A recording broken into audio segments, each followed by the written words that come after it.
Hey friends, it's Mandee. If you're looking for a gift that really stands out this year, for dads or grads, I have the perfect idea. How about a massage or facial from Hand and Stone Massage and Facial Spa in Tyler?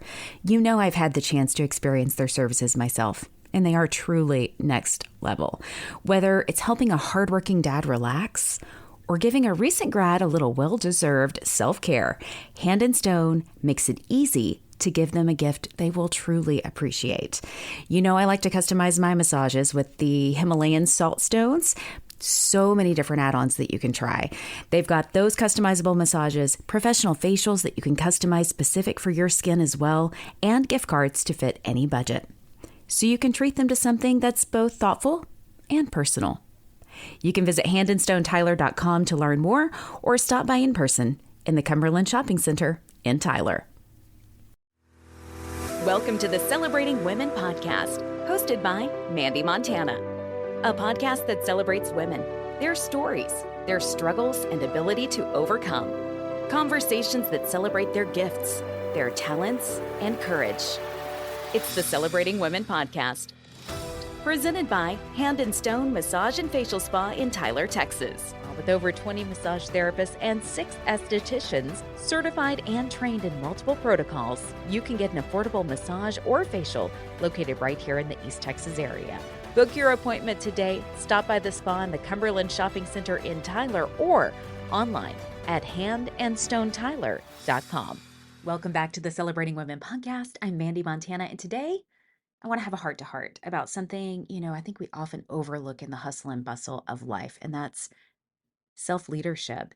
This is all about taking the reins of our own lives, making decisions that nurture us, and recognize that the small things that we do every day really matter. I want to share something personal, some things that are powerful for me, that this isn't really about titles or fancy goals. It's about small choices that we make every day that tell the world and ourselves that we are worth showing up for. So, what is self leadership? It's a good question, right? It's about being intentional with our choices and recognizing that the little things like personal hygiene, making the bed, or even taking just a moment to breathe are building blocks to a more grounded and empowered life. When we take care of ourselves, we're not just ticking off a to-do list. We're actually building a foundation of self-respect and confidence that supports everything else that we do. I remember a moment not too long ago when I felt completely overwhelmed. Have you been there? There was so much going on. And, I just realized I had to get back to basics. I started with something as simple as making my bed every morning. It doesn't seem like much, does it? But wow, it was a small act, but it really set the tone for my day. It was a reminder that I have the power to create order and care for myself, no matter what else is happening. So, whether I was running late or the cat threw up, if you're a cat mom, maybe dishes were stacked in the sink, it didn't matter. I knew that I could conquer that one thing to create a little bit of order, and it's an immediate stress reliever for me. So, in talking about self leadership, another thing that is important, I kind of referenced it a moment ago, is taking care of our bodies. Sometimes if I am just emotionally dysregulated over the top, one of the things that I'll do, if I've got the time, if it's over the weekend or if it's after work or whatever, is just simply take a shower. I know it sounds a little wild, but it really, really, really can make a huge difference. Or, I mean, you may have encountered this during the pandemic. If you're working from home, you might go a couple days without doing that, right?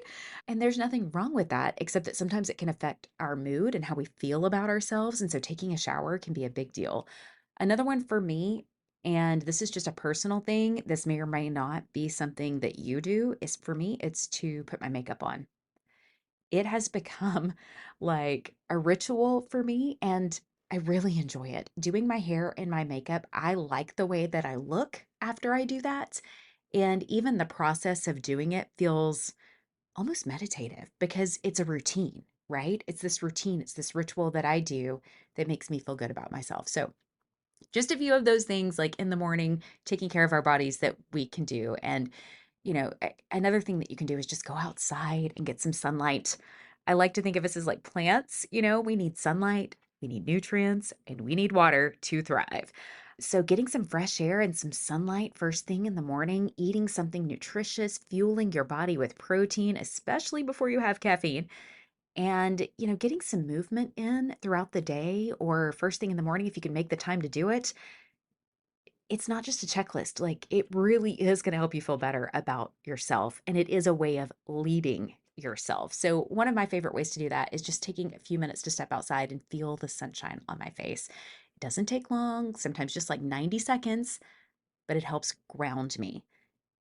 Think of it as plugging into nature's power source, right? And then, I fuel my body. Before I ever reach for caffeine or coffee, as much as I love it, I have learned how important it is to get protein in first. So most mornings, I start with a blend of like powdered proteins to get 30 grams of protein in right off the bat. The company I partner with has one that is a lemonade flavor that is delicious and also a vanilla flavor. And I mix those two together, 30 grams of protein with water right off the bat. Some days I even toss in like a scoop of our unflavored collagen, get the extra 9 grams. But usually a little later, I'll mix that unflavored collagen into a homemade almond milk latte, which I love. It feels like a special treat for myself each day. And again, it's like one of those rituals that just helps me feel good about myself. But I definitely get the protein in first. So by 9 a.m., usually I've had close to 40 grams of energizing, clean protein. And it's not just about the nutrition, right? It's a form of taking care of myself and how I tell my body and my mind I matter and I've got you, right? So a few years ago, when I was working from home full time on my network marketing business, I noticed something else. And maybe you've encountered this if you work from home or you work in an office. I was spending a lot of time sitting, barely moving. I mean, my fingers were moving on the keyboard, right? Or on my phone, but I wasn't getting a lot of physical activity in and I was starting to feel stiff. And not just physically stiff, but like mentally and creatively, I was feeling stuck too, foggy, uninspired, disconnected from my own energy. So that's when I started changing how I worked. I would grab my iPods or not my iPods, my AirPods and my phone, and I would start making calls and sending voice memos while I was walking outside. And it changed everything. The sunshine on my face, the birds singing in nature, the rhythm of my steps, it gave me life. The movement didn't just loosen up my body, it gave me mental clarity, creative flow, and a huge boost of confidence. I felt more self assured, more connected to myself, and ultimately more successful in my work. And, it all fits together, the physical aspect, emotional, mental, it all fits together. So, as you're doing these things for yourself, those are some of the simple things to start your day with, right? Or even in the middle of your day, if you've got to make a sales call or a phone call from the office, walk outside and do it if you can. Get that sunshine, get that vitamin D, get the fresh air, and get your body moving. And I'm telling you, it makes such a difference in the tone of my voice, how I speak, how cheerful I am, how positive I am. If I am up and moving, it's just better. It's 100% better. Another thing you can do, setting some boundaries, taking time to journal. I know I've talked about this many times. Journaling is so helpful. Meditate. In fact, I did it today right before the podcast. It just took like 5 minutes. I popped my AirPods in and I used this helpful app called Insight Timer and listened to just some like binaural beats music to just check back in with myself. I had been on the go today, I had been driving a lot. And so I was like, I need to just sit still and be quiet and refocus my brain, like to shift gears, right? And that was so helpful for me. And I was just breathing in and out and listening to the music and, you know, thinking through a few things I was grateful for and then focusing on my breath again. And it can make such a huge difference when you take that time for yourself. That pause, giving ourselves grace, checking in with how we're feeling. When we lead ourselves with compassion, we become better equipped to lead others and handle, things that life throws our way. I've mentioned gratitude before and how helpful it's been in my life. It is a form of emotional self-care for myself, and I would encourage you to try it. I've experimented with a lot of different gratitude practices over the years, but the one that I have found that's had the most impact for me came from Rhonda Byrne. You may recognize her name. She's the author of a book called The Secret. And she wrote a follow-up book called The Magic that's really all about cultivating gratitude through 28 daily practices. And I've gone through this a few times, and each time it's powerful. The first practice in the book is called Count Your Blessings, and it's so beautiful because it's so simple. Every day, you write down 10 things that you're grateful for, just 10 simple things. And, for you, they could be totally different. But for me, some of the things I write are just small and ordinary, like it's a sunny day, or I'm grateful for my favorite gel pen because I like the way the ink moves across the page, or I'm thankful for morning cuddles with my kitty cats. Others might be more personal, like I am grateful for my husband's smile, or I'm grateful for my almond milk latte in the morning that gives me joy. Or if you're looking like if you're setting some goals and you want to be grateful for them before they come your way as a way to invite them in, like for manifestation, right? You're also encouraged to write them in a way that affirms future gratitude. So think like I am so happy and grateful for the opportunities flowing my way, as if they're already on their way to you. Rhonda suggests doing this first thing in the morning, which I think is amazing. It's powerful, but honestly, you can do it anytime. If you forget, just do it. Even if like a moment of overwhelm or you feel emotionally drained and you need to shift your energy, you just feel, ugh, right? Grab a scrap piece of paper or your journal or whatever's handy and list 10 things that you're grateful for. It really has helped me. I've had moments where I do that, where I just stop in the middle of my day and I write down things that I'm grateful for. And it does, it changes my energy. It will help you too. It will soften you, center you, and it helps us remind us what's real.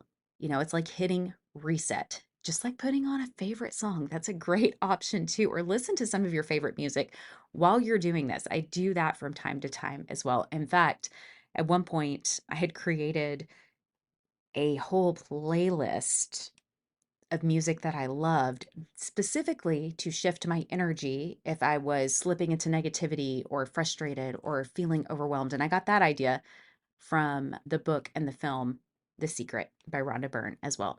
She calls them secret shifters, and it just helps shift you from being stuck or being negative or, just in a spiral. It helps shift you into a positive frame of mind, a more grateful attitude, a brighter outlook. And I just highly recommend it. I think it's such a good idea to have that. So, another thing you can do is create that playlist.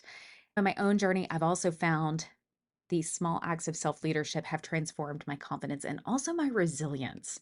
We all go through stuff. I feel like I've been going through some tough stuff for the last like year and a half, but really, I have moments where I'm struggling, but what I find is in those struggles, I also find that I am resilient. I am able to push through. I do have hard days, but I do have these skills and these tools that I've developed and learned over time that help me shift and move back to a more positive place. And I would encourage you to think about the little things you can do each day to lead yourself with intention, whether it's a morning routine, a healthy meal, simply stepping outside for some sunlight. The choices add up. One of the most tangible ways that I've seen this like activity that I do for myself ripple outward is how I show up during tough conversations. Maybe you've had to have some of these too.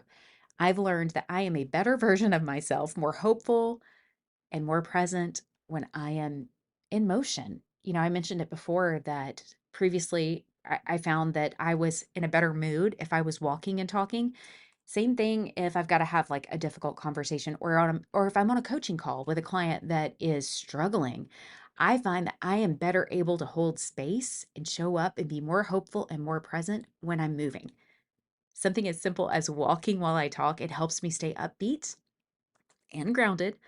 I love the sunlight, the fresh air, and the rhythm of my body moving. It just keeps me out of a reactive, stagnant space. I love it. It's been such a powerful thing for me. It's simple, but it's powerful, and I would encourage you to try it. When I sit still, especially in emotionally charged situations, I've noticed I'm more likely to slip into overthinking or even becoming overcritical of myself and sometimes others. But when I'm up moving, when I'm walking, or even standing, even just standing and like maybe moving a little bit in place, I process with more compassion. I stay solution focused instead of spiraling. And that's self leadership too. Knowing what we need to regulate our energy and choosing it intentionally so that we can lead conversations, relationships, and even conflicts with more grace and understanding. So, just a little bit from my heart today, a little bit on self leadership. I've got to give props to my friend and mentor, Steve Elder. He has really helped me with this over the years, giving me some tips and guidance on leadership of self. And part of the reason why I'm talking about it today is because I think it's really important to start there in life and anything that you're doing, whether you are, I love leadership principles, and I hope that you're comfortable with me talking more about those because that's coming your way soon. But it's valuable in any area of your life, whether it's your family or your job. Even if you're not necessarily in a titled leadership role, you can act and behave with leadership. And it can start, and I think from what I've learned from my mentor, Steve, it should start with you internally. The things that we talked about today are just a few simple, very simple examples of how I have applied them in my life. I would love to have him on in the future to share a little bit more about the way that he breaks down the principles of leadership of self because he's brilliant and he has studied leadership for 20 years and really understands it on a much deeper level than I do. Like I said, he's my mentor. So these are just a few of the things that I have learned, a few of the practices that I have implemented that have helped me when I've struggled. And I think we all have those moments. I love that we have moments where we win and where we succeed and we're, able to celebrate and be joyful about how great life is, but we all have moments where we come down from that. And building resilience and building strength comes a lot from self leadership. So, thank you for joining me today. I hope this conversation inspires you to take some of these small steps toward leading yourself with more care and intention. Maybe you thought of some ideas on your own that are similar or that you were inspired by some of the things that I shared. You came up with your own ideas. You're not on this journey alone. Every step counts. And if you found this episode helpful, share it with a friend and let's keep the conversation going. And I would love to hear from you. If you were inspired, if you're going to try some of these small acts that I mentioned, or if you're going to modify them and make them your own, I'd love to hear what they are. And we'll be back next week on the Celebrating Women podcast. The Celebrating Women podcast wants to hear from you. Email us a voice message to celebratingwomenpodcast@gmail.com. We would love to hear your story or the story of an incredible woman you know. Become part of the conversation on social media. Facebook.com/Celebrating Women Podcast. On Instagram, search Celebrating Women Podcast. The Celebrating Women Podcast has been presented by Hand and Stone Massage and Facial Spa in Tyler, Texas. Book your appointment today. Stop by the spa in Cumberland Shopping Center or online at handandstonetyler.com. Support the show for as little as $3 per month at celebratingwomenpodcast.buzzsprout.com or visit our show notes. Thank you for listening, and don't forget to subscribe to the Celebrating Women podcast.